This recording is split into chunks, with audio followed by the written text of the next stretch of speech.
안녕하세요. 오늘도 서연살롱을 찾아주셔서 감사합니다. 30이 되어서야 오롯이 제 인생을 살게 된 30세 여성이에요. 인도 속담에 잘못한 기차가 목적지에 데려다 준다는 말이 있대요. 전 인도에는 가본 적도 없는 사람이지만 그 속담만큼은 믿어보고 싶어요. 제 인생과 너무 닮은 얘기라서요. 사람이 세상에 태어났다는 건 부모가 있었다는 증거겠죠? 근데 저에겐 부모가 없어요. 저를 키우기 힘들어 버렸는지 아니면 실수로 절 잃어버렸는지, 그것도 아니라면 사고로 저만 남겨둔 채 세상을 떠나셨는지, 그 이유는 알 수 없지만요.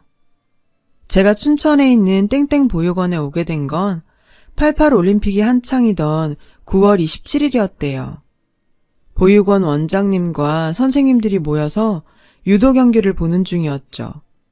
그때 대문 밖에서 아이 울음소리가 들렸고 원장님과 선생님들은 밖으로 달려 나왔대요. 문 앞에는 포대기에 둘둘 말린 갓난아기가 있었죠. 바로 저요. 이름도 나이도 태어난 날짜도 그 어느 것도 남겨져 있지 않았대요. 하는 수 없이 원장님께선 제가 보육원에 들어온 그날을 제 생일로 만들어주셨죠. 그렇게 제 생일은 1998년 9월 27일이 됐어요. 그날 이후 전 쭉 그곳에서 자랐어요. 몇 번 입양을 갈 뻔도 했지만 이상하게 일이 잘 안 풀려서 매번 입양은 불발이 되고 말았죠. 결국 전 땡땡 보육원의 터줏대감이 되었어요. 정부 치고 살면 다 고향이라고들 하지만 그건 시설에서 살아보지 않았을 때 얘기죠. 모든 시설 관계자들이 그러는 건 아니겠지만 제가 자란 보육원의 원장님과 선생님들은 그리 좋은 분들만은 아니었어요. 적당한 거리를 두고 법의 테두리만 넘지 않는 선에서 우릴 보살펴 주셨거든요. 그래도 이런 공간에서라도 살 수 있는 게 얼마나 다행이었는지 몰라요. 적어도 굶지 않고 학교는 다닐 수 있었으니까요. 비록 사교육을 받을 수 없는 보육원에서 자랐지만 저는 공부를 꽤 잘했어요. 고등학교 때까지 전교 10등 안에 들었죠. 하지만 대학은 꿈도 꿀 수 없었어요. 저 같은 아이에게 대학은 사치니까요. 제 또래 아이들이 연애나 대입 등의 문제를 걱정할 때 저는 보육원을 나가게 되면 당장 어디서 살아야 하나 생계를 걱정해야 했으니까요. 시설에 사는 아이들은 만 18세가 되면 시설을 나가야 했거든요. 저 역시 그랬고요.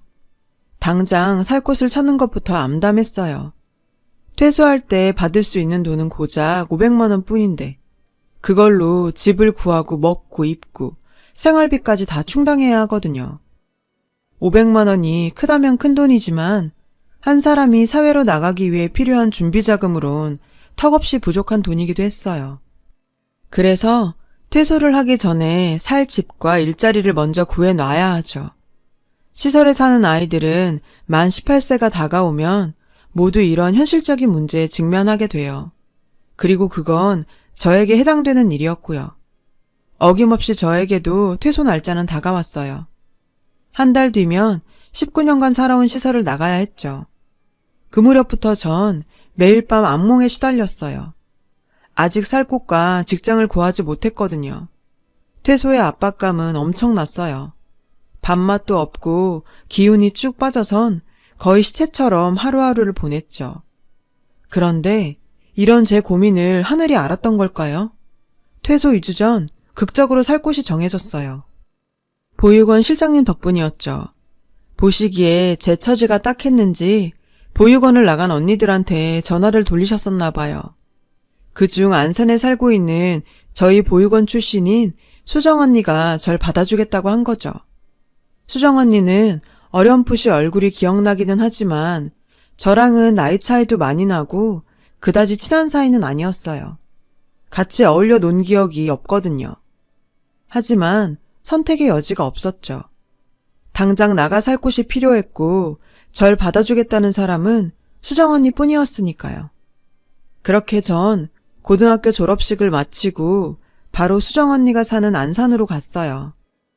언니가 사는 집은 작은 부엌과 욕실이 딸린 복층 오피스텔이었는데 딱 봐도 한 사람 정도 살면 맞을 공간이었죠.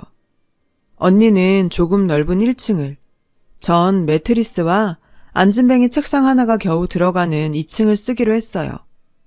월세와 공과금, 그리고 생활비는 반반 내는 조건이었고요. 솔직히 저한테는 이 정도도 감지덕지였어요. 가끔 언니 남자친구가 집으로 찾아오면 전 자리를 피해 밖에서 서너 시간을 보내야 했어요. 알바 끝나고 땀에 쩔어 집에 왔는데 언니 남친이 와 있으면 정말 짜증이 났죠. 그래도 어떡해요, 얹혀 사는 주제에. 그땐 조용히 나와서 근처 찜질방으로 향했어요. 씻고 수면실에서 자고 있으면 몇 시간 뒤 들어오라는 문자가 오죠.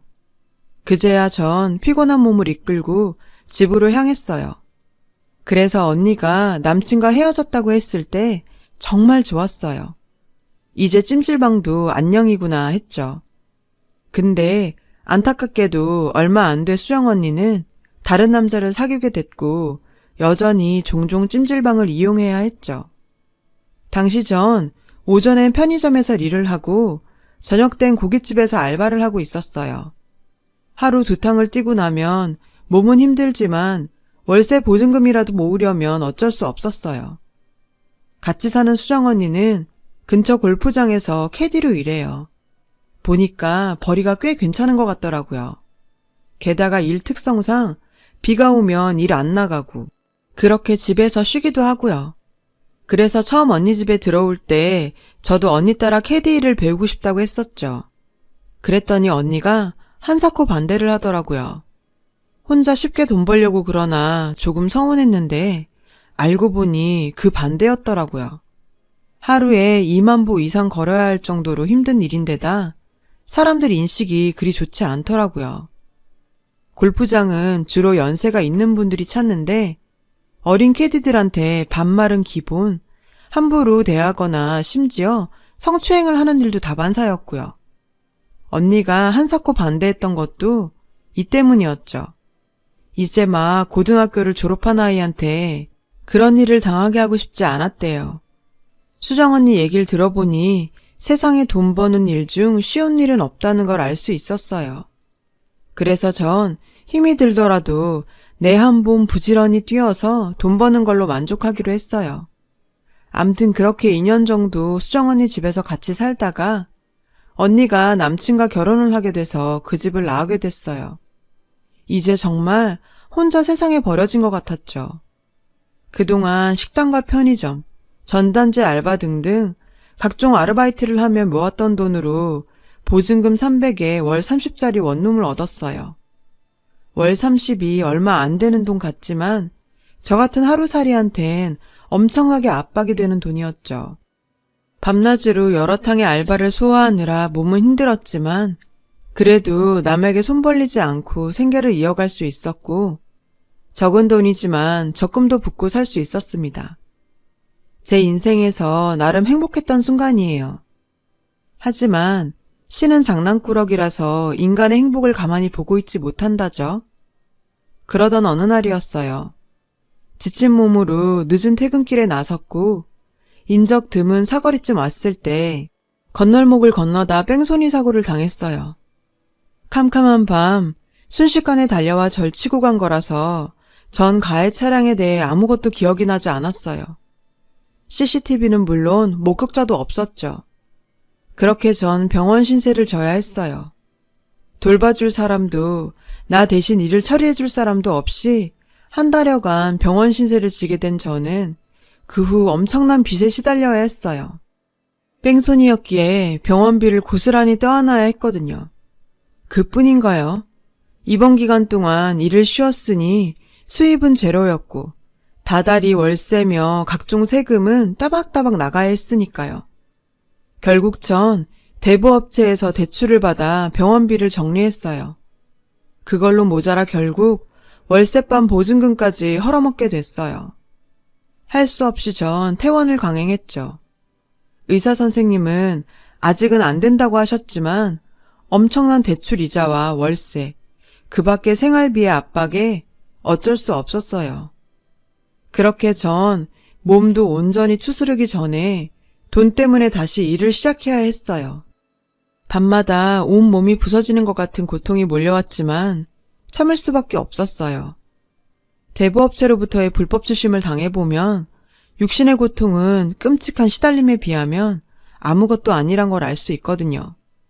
하루하루가 지옥 같은 날의 연속이었어요. 결국 전 일을 늘리고 지출을 막아야 했어요. 하지만 이미 제 생활에서 더 이상 줄일 수 있는 부분은 없었죠. 먹는 걸 줄이는 것밖엔 방법이 없었어요. 일하던 식당에서 먹는 점심밥이 제 유일한 끼니였어요. 식당 일이 바빠 끼니를 거르게 되는 날은 생으로 종일 굶어야 했고요. 편의점에 삼각김밥이라도 하나 사 먹고 싶었지만 그 정도 여유도 제겐 없었어요. 요즘 같은 세상에 굶고 사는 사람이 어디 있겠냐 하겠지만 의외로 나와 같은 처지의 사람들이 꽤 있더라고요. 일을 하면서도 배불리 먹을 수 없다는 건 사람을 정말 초라하게 만들었어요. 그렇게 22살 겨울 제 인생은 끝도 없는 터널 속에 처박혀 허덕이고 있었죠.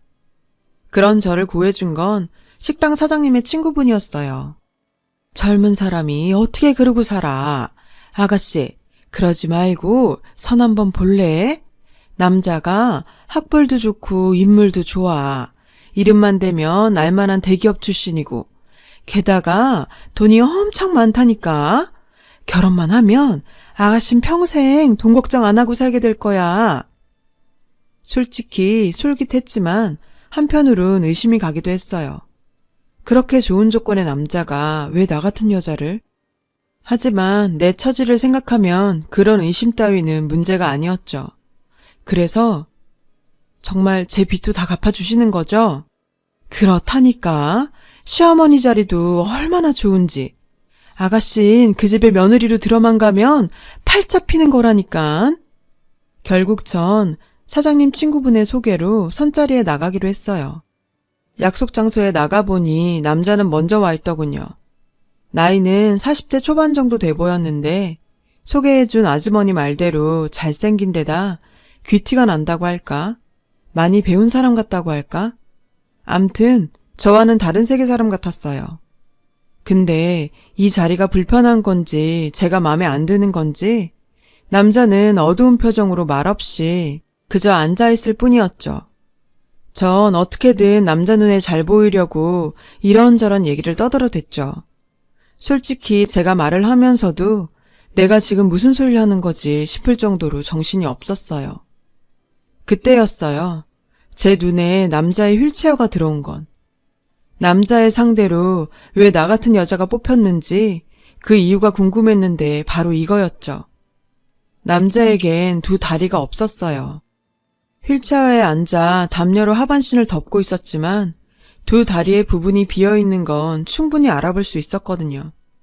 그러고 보니 제가 안으로 들어설 때도 남자는 자리에 앉아 있었기에 전 남자가 앉아있는 의자가 휠체어였다는 걸 생각도 못했던 거죠. 황당한 내 표정을 읽은 남자는 그제야 처음으로 입을 열었어요. 10년 전 사고로 두 다리를 잃었어요. 평생 일어설 수도 걸을 수도 없어요.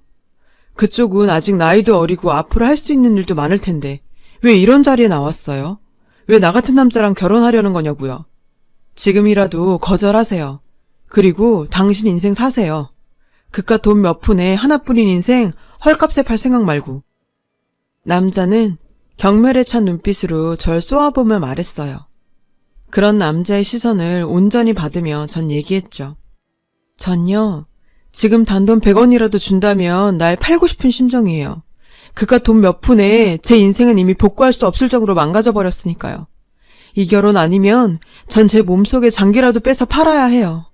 오늘 이 자리에 왜 나왔냐고요? 살고 싶어서요. 이렇게라도 살고 싶어서요. 나도 모르게 눈물이 났어요. 도대체 나란 인간은 왜 태어나서 이러고 사는 걸까?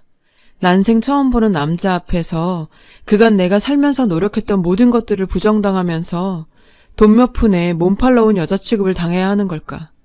차라리 태어나지 않았더라면, 그랬다면 이런 꼴도 보지 않고 좋았을걸. 하는 생각에 감정이 복받쳐서 눈물을 멈출 수가 없었어요. 휠체어에 앉아있던 남자는 그런 나를 보자 아무 말 없이 고개를 숙이더군요. 한참을 울고 난 나는 결심을 굳혔어요. 이 결혼 하겠다고. 이 지옥 같은 생활을 벗어날 수만 있다면 전 이런 결혼 10번이고 20번이고 할 수 있어요. 그러니까 어차피 여자가 필요한 거라면 제가 할 수 있게 해주세요. 제발 부탁드려요. 그렇게 처음 보는 남자한테 결혼을 구걸하고 집으로 돌아왔어요. 그리고 다음날 시어머니한테 전화가 왔고 이후 모든 일은 일사천리로 진행되어 얼마 뒤 전 남자의 집으로 들어가 살게 됐어요. 그리고 그해 겨울 23 나이에 19살 연상의 남자와 결혼을 했어요. 남편은 어머니와 단 둘이 살고 있었는데 엄청나게 큰 저택에는 일을 도와주는 도우미 아주머니도 간병인도 없었어요. 동네 슈퍼 아주머니가 그러시는데 며느리 들인다고 얼마 전 모두 내보냈다고 하더군요. 결국 전 이 집에 일꾼으로 들어온 셈이었죠. 밥하고 빨래하고 청소해 크고 작은 집안일들을 정리하고 거기다 다리가 불편한 남편을 대신해 그를 씻기고 그의 다리가 되어주는 것까지 모든 게 제 일이었어요.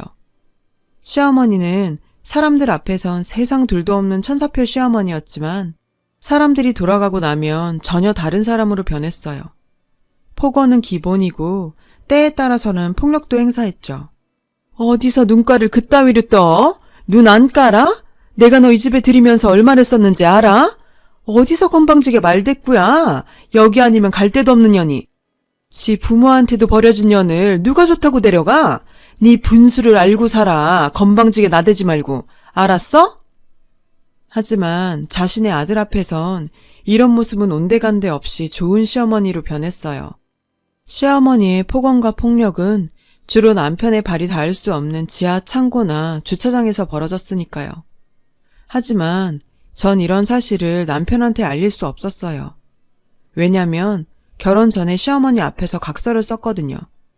어머니와의 사이에서 일어난 일들은 단 한마디도 남편한테 하지 않겠다고요. 약속을 어겼다가는 그날로 결혼 전에 받은 돈의 3배를 물어내고 집을 떠나기로요. 남편은 좋은 사람이었어요. 조용하고 늘 사색을 즐기는 사람이었죠. 책을 좋아해서 하루의 대부분을 서재에서 보내곤 했어요. 처음엔 저랑 눈도 안 마주치던 사람이 언젠가부터는 제가 어머니 눈을 피해 잠시라도 쉴 수 있도록 절 데리고 외출을 하기도 했죠. 남편은 정말이지 따뜻한 사람이었습니다. 주로 미술관이나 한적한 호수, 서울 외곽 카페에 가서 몇 시간씩 시간을 보내고 왔어요. 남편과 데이트를 즐기는 그 시간이 유일하게 어머님의 눈을 피해 쉴 수 있는 시간이었어요. 그러던 어느 날이었죠.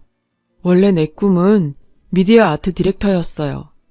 제대하고 나서 유럽 배낭여행을 떠났다가 독일 칼스루에 대학에서 열린 전시회를 보게 됐는데 심장이 벌컹벌컹 뛰더라고요. 그때 처음 영상 미디어에 관심이 생겼고 유학을 결심하게 됐죠. 갑자기 아버지가 돌아가시지만 않았다면 아마 그 분야의 공부를 하러 유학을 떠났을 거예요. 아버지가 하시던 사업을 물려받아야 해서 포기했지만요. 당신은 나처럼 포기하지 말아요. 하고 싶은 게 있으면 뭐든 얘기해요. 당신은 할 수 있어요. 내가 도와줄게요. 처음이었어요. 누군가 나에게 포기하지 말라고 말해준 건. 그날 이후 전 남편의 서재에서 남편과 함께 책을 읽고 제가 하고 싶은 일들에 대해 생각하는 시간을 가졌어요. 물론 어머님 눈을 피해서요. 그리고 드디어 제가 뭘 하고 싶은지 조금씩 윤곽이 잡혀가고 있었어요. 그런 데이트라면 데이트 같은 시간을 하루하루 보내면서 남편과 저도 여느 평범한 연인처럼 행복했습니다.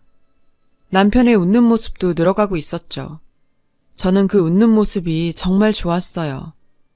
어느 날 남편이 좋아하는 우렁 된장찌개를 끓이려고 마트에 들러 장을 보고 돌아왔는데 집 앞에 경찰차와 응급차가 와 있더라고요. 어머님, 무슨 일이에요? 전 현관 앞에 하얗게 질린 채 서 있는 어머님을 보고 물었죠. 어머님은 절 보자 눈물만 뚝뚝 흘리시더라고요. 잠시 뒤 하얀 천에 덮인 채 집안에서 들것에 실려 나온 건 제 남편이었어요. 집에 강도가 들었고 시어머님은 밖으로 도망을 쳤지만 남편은 강도 손에 죽임을 당한 거였죠. 하늘이 무너지는 것 같았어요. 내 인생의 유일한 내 편이었던 남편이 이렇게 허망하게 세상을 떠나다니 믿을 수 없었습니다. 하지만 저에게 닥친 시련은 이게 끝이 아니었어요. 남편의 장례를 치르자마자 어머님이 절 부르시더군요. 남편도 죽고 없는 집에 네가 있을 필요가 있겠니? 어차피 넌 네 남편 간병인으로 들이는데 네가 할 일은 끝났으니까 그만 나가라. 참, 죽은 남편 유산을 받겠다는 야무진 꿈은 안 꾸는 게 좋아. 니들 혼인신고는 안 돼 있으니까. 알아들었으면 당장 짐 싸서 나가. 어머님, 제발 이러지 마세요. 당장 나가시라면 제가 어디로 가요? 지금까지 그랬던 것처럼 집안일이라도 돕고 살게 해주세요. 네? 전 어머님 바지가랑이를 붙잡고 사정을 했어요. 하지만 어머님은 매정하게 절 뿌리치셨죠. 결국 전 돈 한 푼 없이 집에서 쫓겨났어요. 제 수중에 있는 돈이라고는 그달 생활비에서 쓰고 남은 100만 원 남짓이었죠. 제가 보육원에서 나올 때보다도 적은 돈이었어요. 그렇게 전 짐가방을 들고 다시 찜질방을 전전하게 됐죠. 그리고 한 달 뒤 전 다시 집에 돌아와 있어요. 어떻게 된 거냐고요? 찜질방을 전전하던 어느 날 전화가 한 통 왔어요. 시아버님 때부터 남편네 집 일을 봐주시던 김 변호사님이었죠. 남편이 유언장을 남겼다는 거예요. 모든 재산을 사실혼 관계인 저에게 남긴다고요. 기적과 같은 일이었어요. 덕분에 전 다시 집으로 들어와 살게 됐고 전 제가 당했던 것처럼 어머님을 집에서 내쫓아버렸어요. 왜냐고요?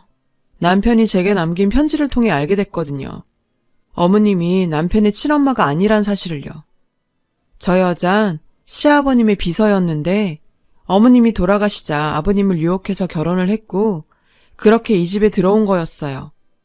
근데 야속하게도 결혼하고 바로 아버님이 돌아가셨고 이전에 만들어 놓은 유언장엔 어머님 얘기는 없었던 관계로 모든 재산은 유일한 혈육인 아들한테 남긴다는 아버님의 유언대로 남편한테 간 거죠. 어머님과 사이가 안 좋았던 남편은 어머님을 내쫓으려 했지만 그때 교통사고로 하반신을 다치면서 그냥 함께 살게 된 거였고요. 어머님한테는 제 남편이 눈엣 가시였어요. 남편만 죽으면 그 재산이 다 자기 거였으니까요. 그래서 기를 쓰고 결혼을 막아왔고 집안 어른들 때문에 그게 쉽지 않자 혈육이 없는 천의 고아인 저를 데려다가 며느리랍시고 아들 병수발에 집안일까지 부리며 살았던 거죠. 솔직히 저 없을 때 집에 강도가 들었다는 것도 의심스럽지만 증거가 없으니 심증만 가질 뿐이죠. 다시 집에 들어가던 날 전 어머님한테 처음으로 제 속에 있는 말을 다 쏟아냈어요. 어머님, 이제 어쩌죠? 이 집에서 나갈 사람은 제가 아니라 어머님이신 것 같은데요. 저랑 남편 혼인신고가 안 돼 있다고 남편 재산이 모두 어머님 찾은 줄 아시는 모양인데 제 남편 그리 허술한 사람 아닌 거 어머님도 아시잖아요.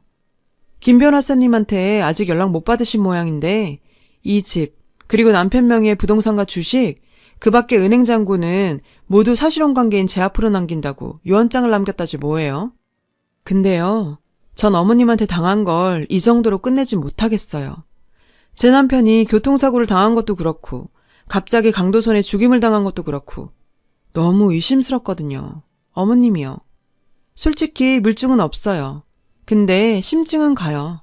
전 어머님이 제 남편 죽인 것 같거든요. 그래서요, 이거 한 가지는 약속할게요. 저 죽을 때까지 어머님이 한지 밝혀낼 거예요. 그래서 어머님이 꼭 벌받게 할 거라고요. 그러니까 절대로 죽지 마시고 제가 증거 잡을 때까지 구차하게라도 연명하고 계세요. 아셨어요? 집에서 쫓겨난 어머님은 몇 날 며칠을 찾아와 집 앞에서 행패를 부렸고 전 경찰에 어머님을 신고했어요. 결국 어머님은 접근 금지 명령을 받게 됐죠. 전 아직도 업체를 통해 남편 죽음의 진실을 밝히려고 노력 중이에요. 아직은 뚜렷한 물증이 없지만 언젠가는 밝혀지리라 믿고 있어요. 그리고 대학 진학을 준비하고 있어요. 사회복지과에 들어가서 공부를 해보려고요. 궁극적으론 사회복지사가 되어서 저처럼 어려운 친구들을 돕고 싶거든요. 비록 저는 잘못한 기차를 타고 운 좋게 목적지에 도착했지만 그게 흔한 일은 아니잖아요. 제 인생은 제 잘못도 아닌데 태어날 때부터 잘못된 것처럼 살았어요. 그래서 저와 비슷한 처지의 친구들만큼은 제대로 기차를 타고 목적지에 도착할 수 있도록 돕고 싶어요. 그래서 제 인생의 가장 어두운 시기에 제게 찾아와 제가 제 인생을 찾을 수 있도록 도와준 남편처럼 저도 누군가에게 도움이 되고 싶으니까요. 지금까지 제 사연을 들어주셔서 감사드리고요. 여러분도 꿈 잃지 마시고 오늘도 견디며 꿋꿋이 살자고요. 여러분, 사연 댓글에 응원과 현명한 조언 부탁드려요. 좋아요와 구독은 저에게 큰 힘이 됩니다. 오늘도 좋은 일 가득하세요.